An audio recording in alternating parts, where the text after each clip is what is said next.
Assalamualaikum warahmatullahi wabarakatuh. Perkenalkan, saya Nisa dari Akuntansi 2019 semester 6. Di video kali ini saya akan menjelaskan tentang program audit laporan keuangan PT Astra International Tbk.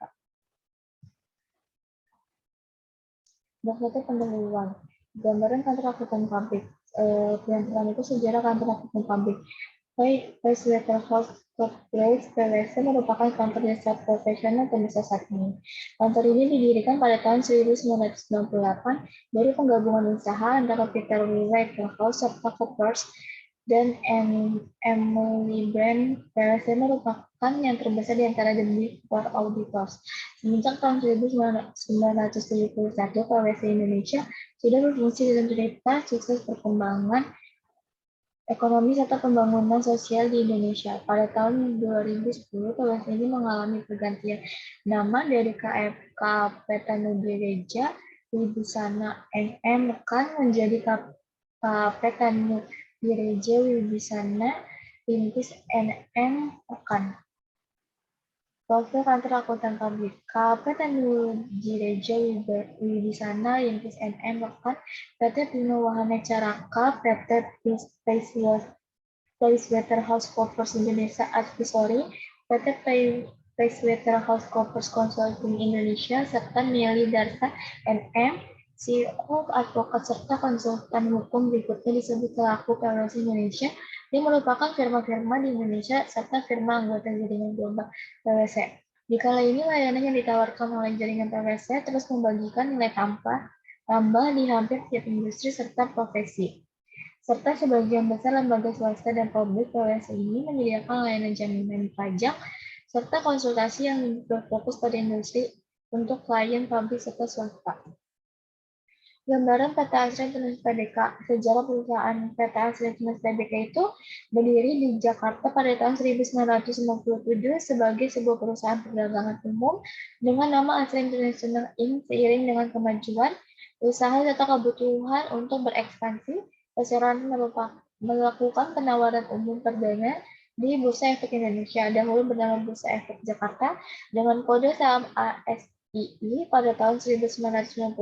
Sekaligus mengubah namanya menjadi PT Astra International Tbk. Hingga tahun 2020, Grup Astra telah mengembangkan bisnisnya dengan menerapkan model bisnis yang berbasis sinergi dan terdiverifikasi pada 7 segmen usaha yang terdiri dari otomotif, jasa keuangan, alat berat pertambangan, konstruksi dan energi, agribisnis, infrastruktur logistik, teknologi informasi, dan properti. Berikut adalah struktur organisasi PT Astra International Tbk yang pertama Dewan Komisaris, Direksi, Chief Executive Officer, terus lalu ada Komite Eksekutif, Komite Audit, Komite Nasional dan Remunerasi, dan lain sebagainya. Selanjutnya ada perusahaan bergerak di bidang. PT Astra International ini memiliki beberapa anak perusahaan sebagai berikut. PT yang pertama itu PT Multistrada Arasarana Tbk bergerak di bidang aneka industri otomotif. Yang kedua ada PT Astra Autopart Tbk bergerak di bidang aneka industri otomotif. Yang ketiga ada PT Indomobil Sukses International Tbk bergerak di bidang aneka industri otomotif. Yang keempat ada PT Goodyear Indonesia Tbk bergerak di bidang aneka industri otomotif. Yang kelima ada PT Nippers Tbk bergerak di bidang aneka industri otomotif.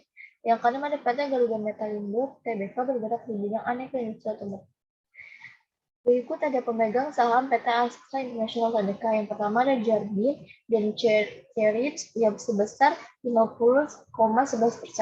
Yang kedua ada masyarakat lain kurang dari 5%, yaitu sebesar 49,89%. Yang ketiga ada Prijono Sugiarto, yaitu Presiden Komisaris sebesar 0,03%. Selanjutnya ada nama direksi PT Astra International Tbk. Yang pertama ada Joni Bunarto Tonjoro, yang kedua ada Johannes Loman, yang ketiga ada Partner Jasmine, yang keempat ada Chief Sin Cheok, yang kelima ada Gideon Hasan, yang keenam ada Henry Tanoto, yang ketujuh ada Santosa, yang ke-8 ada Gita Divani Boer, yang ke-9 ada FXL Kusuma, yang ke-10 ada Hamdani Zulkarnain Salim. Yang ketiga ada tinjau pustaka, di mana definisi auditing merupakan suatu proses pengumpulan data untuk mendapatkan serta mengevaluasi fakta secara objektif menimpa pertanyaan-pertanyaan tentang aktivitas serta peristiwa ekonomi. dengan tujuan buat menetapkan tingkat kesesuaian antara pertanyaan-pertanyaan tersebut dengan kriteria yang sudah diresmikan dan penyampaian hasil-hasil kepada pemakai yang berkepentingan. Audit ini dilakukan oleh orang yang kompeten dan independen dalam menetapkan keakuratan data serta kriteria yang ditetapkan. Yang kedua ada bukti audit, di mana bukti audit itu merupakan informasi yang digunakan oleh auditor untuk menentukan apakah informasi kuantitatif yang sedang diaudit disajikan sesuai dengan kriteria yang sudah ditetapkan. Adapun dari segi dari bukti audit, yang benar ada dalam proses auditnya yaitu pengujian fisik, analitis, wawancara, observasi, konfirmasi dokumentasi, perhitungan ulang. Yang ketiga itu ada prosedur audit, di mana prosedur audit menurut Alvin Arens dan kawan-kawan ada rincian instruksi yang menjelaskan bukti audit yang harus diperoleh selama audit. Yang pertama ada pengujian pengendalian, yang kedua ada prosedur audit pengujian substantif atas transaksi, yang ketiga ada prosedur analitis, yang keempat ada pengujian substantif atas rincian saldo. Yang bab 2 pembahasan. Yang pertama itu ada prosedur audit perusahaan untuk siklus penjualan, penerimaan kas, serta siklus persediaan pergudangan. Prosedur audit untuk siklus penjualan dan penerimaan kas. Yang pertama ada mereview jurnal dan file in-book untuk memeriksa kemungkinan adanya kesalahan transaksi dan jumlah yang tidak sama. Menggunakan perangkat lunak audit dalam memeriksa verifikasi penjumlahan dalam jurnal penjualan dan penerimaan kas dan koleksi hasil penjumlahan tersebut dalam buku besar. Yang ketiga ada memeriksa apakah akuntan merekonsiliasi rekening kasnya di bank. Yang keempat ada memeriksa apakah akuntan telah membuat daftar penerimaan kas dan apakah ada kas yang tidak dicatat. Yang kelima ada memeriksa apakah akuntan telah membuat laporan piutang dan dikirimkan kepada para pembeli.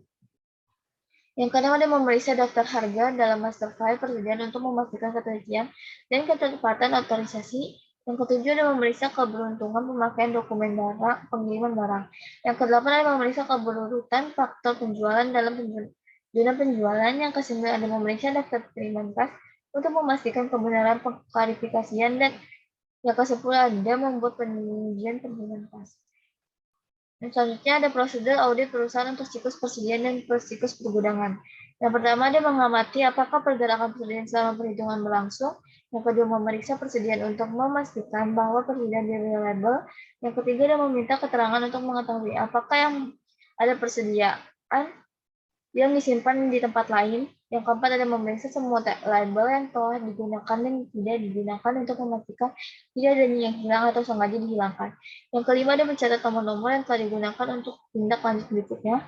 Yang keenam ada memeriksa deskripsi persediaan yang tercantum pada label membandingkan dengan persediaan apakah termasuk bahan baku, barang dalam proses, atau barang jadi. Yang ketujuh ada mencatat file audit untuk tindak lanjut berikutnya untuk nomor dokumen pengiriman yang terakhir digunakan pada akhir tahun. Yang ke-8 ada meyakinkan bahwa persediaan di atas tidak turut dihitung.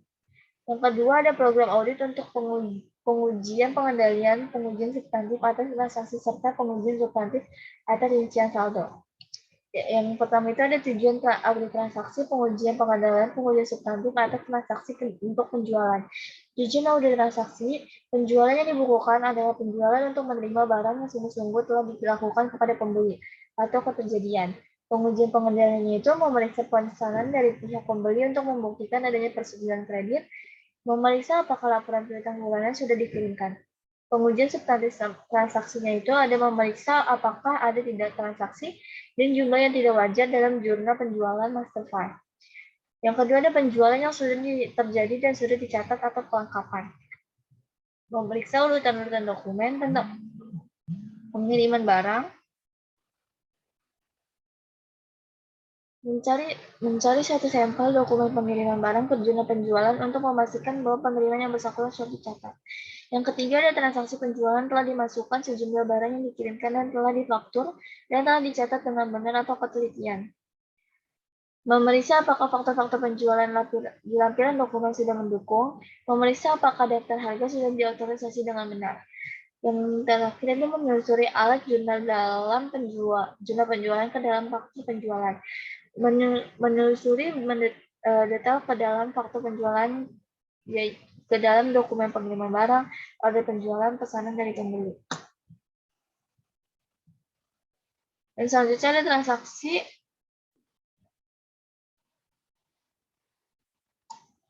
Transaksi pengujian pengendalian pengujian substantif atas transaksi untuk penerimaan kas. Tujuan audit transaksi yaitu ada penerimaan kas yang telah dibukukan merupakan penerimaan dana sungguh-sungguh yang sudah diterima oleh perusahaan atau kejadian. Pengujian pengendaliannya itu memeriksa apakah pada akuntan sudah merealisasi rekening bank kas di bank. Yang ketiga ada pengujian substantif transaksi, mereview jurnal penerimaan kas dan master file untuk melihat ada tidaknya transaksi dan jumlah yang tidak wajar. Menelusuri ayat-ayat jurnal dari penjualan penerimaan kas ke laporan bank. Kas yang sudah diterima dan sudah dicatat ke dalam jurnal penerimaan kas atau kelengkapan. Memeriksa pembuatan daftar-daftar penerimaan kas, mendapatkan daftar-daftar penerimaan kas dan mencari jumlah-jumlah ke jurnal penerimaan kas dan memeriksa kebenaran nama, jumlah, dan tanggal. Yang ketiga, ya kas yang sudah diterima disetorkan setiap hari ke bank dan dicatat sebesar kas yang sudah diterima atau ketutupnya. Memeriksa para pegawai pengontrol data pada total per batch. Memeriksa pada laporan piutang sudah benar-benar dikirimkan kepada pelanggan. Mendapatkan daftar penerimaan kas dan menelusuri jumlah-jumlah ke jurnal penerimaan kas, memeriksa kebenaran nama, jumlah, dan tanggal. Membuat pengujian atas penerimaan kas. Transaksi penerimaan kas yang sudah diklasifikasikan dengan benar atau penggolongan. Transaksi penerimaan kas yang sudah diverifikasi secara internal. Memeriksa bukti terdapat verifikasi secara internal. Dan terakhir ada siklus audit penjualan, program audit untuk pengujian substantif atas rincian saldo untuk siklus persediaan dan pergudangan. Tujuan audit saldo yang pertama itu ada persediaan sebagaimana yang tercantum ke dalam label sungguh-sungguh ada atau keberadaan. Pengujian substantif atau rincian saldo itu memilih suatu sampel secara acak dari nomor label dan identifikasi label dengan nomor tersebut yang diletakkan pada persediaan. Yang kedua ada persediaan digolongkan dengan benar dalam label atau penggolongan. Periksa deskripsi persediaan yang tercantum dalam label dan membandingkan dengan persediaan apakah termasuk bahan baku, barang dalam proses, atau barang jadi. Yang ketiga ada persediaan tercantum sebagaimana dalam daftar persediaan cocok dengan hasil perhitungan fisik dan cocok juga dengan saldo yang ada di buku besar atau kecocokan. Lakukan pengujian komplikasi, jumlahkan daftar persediaan untuk bahan baku, barang dalam proses, dan barang jadi. Kesimpulannya, itu PT Astra International Tbk berdiri di Jakarta pada tahun 1957 sebagai sebuah perusahaan perdagangan umum dengan nama Astra International Inc. Hingga tahun 2020, Grup Astra telah mengembangkan bisnisnya dengan menerapkan model bisnis yang berbasis sinergi dan verifikasi pada 7 segmen usaha, yaitu otomotif, jasa keuangan, alat berat, pertambangan, konstruksi, dan energi, agribisnis, infrastruktur dan logistik, teknologi informasi, dan properti.